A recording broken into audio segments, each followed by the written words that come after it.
ನಿನ್ನೆ Hippargi ಬ್ಯಾರೇಜಲ್ಲಿ gate number 22 slip ಆಗಿದೆ ಅಂತ ಹೇಳಿ ನಮಗೆ ವರದಿ ನಮ್ಮ ಚೀಫ್ ಇಂಜಿನಿಯರ್ ಅವರು ರಾಠೋಡ್ರವರು ಮಾಡಿದ್ದಾರೆ.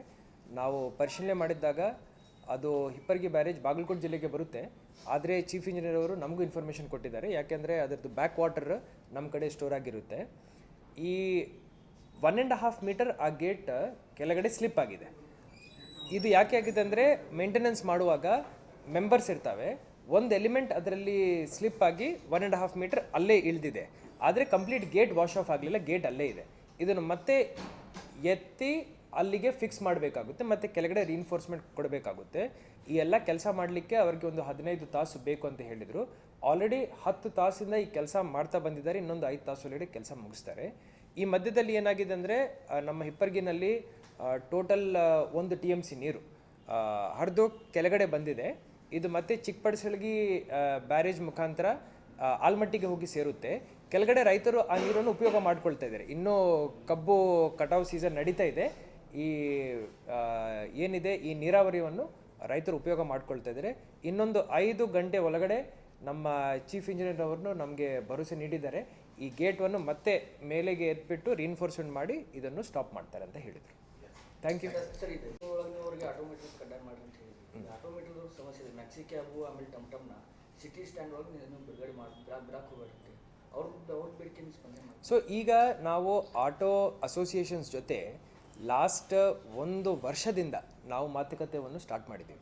ಯಾವುದೇ ಕೆಲಸ ಮಾಡುವಾಗ ಯಾರಿಗೂ ತೊಂದರೆ ಆಗಬಾರ್ದು, ಸಾರ್ವಜನಿಕರಿಗೂ ತೊಂದರೆ ಆಗಬಾರ್ದು, ಆಟೋ ಯಜಮಾನರಿಗೂ ತೊಂದರೆ ಆಗಬಾರ್ದು, ಓನರ್ಸ್ಗೂ ತೊಂದರೆ ಆಗಬಾರ್ದು ಅಂತ ಹೇಳಿ 1 ವರ್ಷ ಸ್ಲೋಲಿ ಫೇಸ್ಡ್ ಮ್ಯಾನರಲ್ಲಿ ನಮ್ಮ ಮಾಧ್ಯಮದ ಸಮಿತ್ರರಿಗೂ ನಾವು ಹೇಳ್ತಾ ಬಂದಿದ್ದೀವಿ. ಸೊ ಅದರ ಪ್ರಕಾರ ನಾವು ಅವರಿಗೆ ಟೈಮ್ ಕೊಟ್ಟಿದ್ದೀವಿ. ಒಟ್ಟು 11,000 ಆಟೋಗಳ ಪೈಕಿ 5,000 ಆಟೋಗಳು ಚಾಲ್ತಿನಲ್ಲಿದ್ದಾವೆ. ಈಗ ನಮ್ಮ ಸಿಟಿ ಲಿಮಿಟ್ಸಲ್ಲಿ 16 ಕಿಲೋಮೀಟರ್ ಲಿಮಿಟಲ್ಲಿ ಇಷ್ಟು ಚಾಲ್ತಿ ಇದ್ದಾವೆ. ಅವ್ರು ಫಸ್ಟ್ ಬೇಡಿಕೆ ಇಟ್ಟಿದ್ದಾರೆ, ನೀವು ಫರ್ದರ್ ಆಟೋ ರಿಜಿಸ್ಟ್ರೇಷನ್ಸ್ನು ಸ್ಟಾಪ್ ಮಾಡಿದ್ದೀರಂದರೆ ನಮಗೆ ಅನುಕೂಲ ಆಗುತ್ತೆ ಅಂತ ಹೇಳಿದರು. ನಾವು ಒಪ್ಪಿಗೆ ಕೊಟ್ಟಿದ್ದೀವಿ, ಆದೇಶನೂ ಪಾಸ್ ಮಾಡಿದ್ದೀವಿ. ಗೌರ್ಮೆಂಟ್ ಸ್ಕೀಮ್ಸ್ ಅಡಿಯಲ್ಲಿ ಬರೋ ಆಟೋಗಳನ್ನು ಬಿಟ್ಟರೆ ಬೇರೆ ಹೊಸ ಆಟೋಗಳಿಗೆ ನಾವು ರಿಜಿಸ್ಟ್ರೇಷನ್ನು ಸದ್ಯಕ್ಕೆ ಸ್ಟಾಪ್ ಮಾಡಿಬಿಟ್ಟಿದ್ದೀವಿ. ಸೊ ಜಾಸ್ತಿ ಆಟೋಗಳಿರಲ್ಲ, ಇರೋ ಆಟೋಗಳು ನಮಗೆ ಸಫಿಷಿಯೆಂಟ್ ಇದ್ದಾವೆ.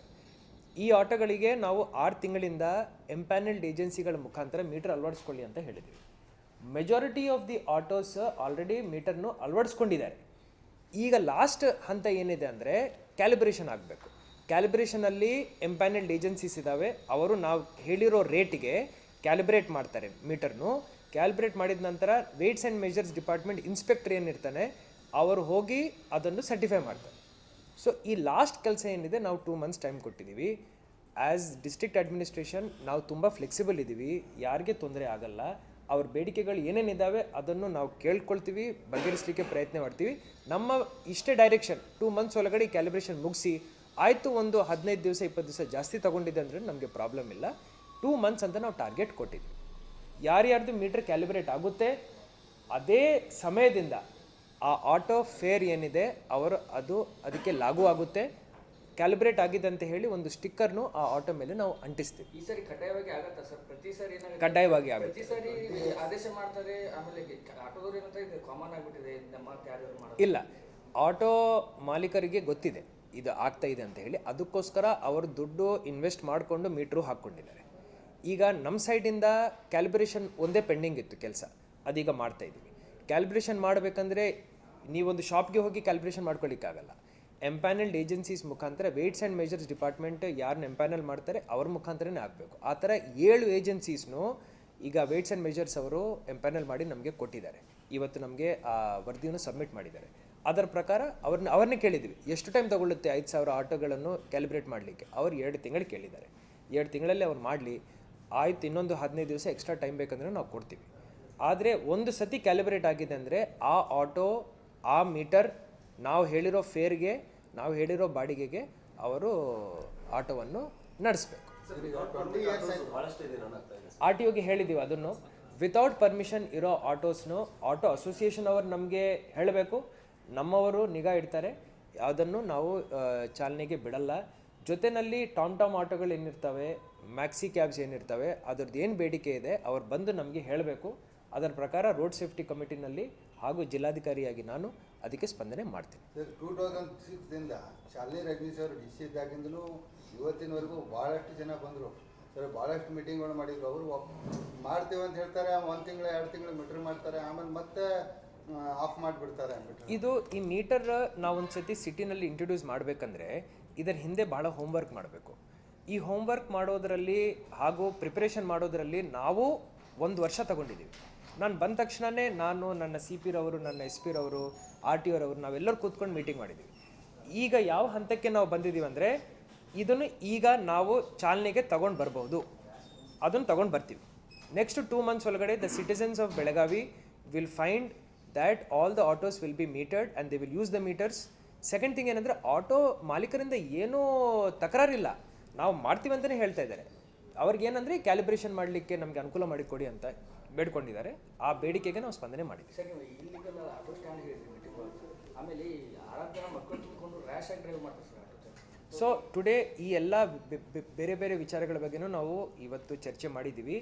ಇಲ್ಲಿಗಲ್ ಆಟೋ ಸ್ಟ್ಯಾಂಡ್ ಅಂತ ಹೇಳಿಲ್ಲ, ಟ್ರೆಡಿಷ್ನಲ್ ಎಲ್ಲಿ ಅವರು ಆಟೋ ನಿಲ್ಲಿಸಿದ್ದಾರೆ ಅದು ಒಂದು ಆಟೋ ಸ್ಟ್ಯಾಂಡ್ ಆಗಿಬಿಟ್ಟಿದೆ.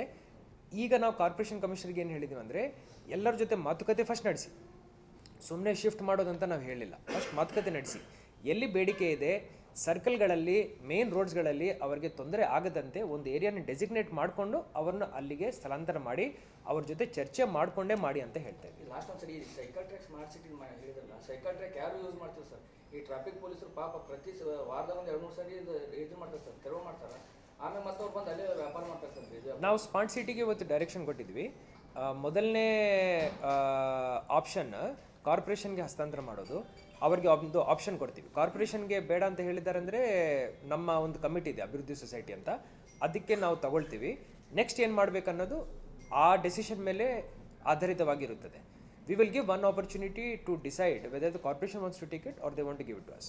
ಸರ್, ಈಗ ರೋಡ್ ಸೇಫ್ಟಿ ಬಗ್ಗೆನೂ ಮೀಟಿಂಗ್ ಮಾಡ್ತಾ ಇರ್ತೀರಾ. ಈಗ ಅಶೋಕ ಸರ್ಕಲಲ್ಲಿ ಬ್ಯಾರಿಕೇಡ್ ಹಾಕಿದ್ದಾರೆ.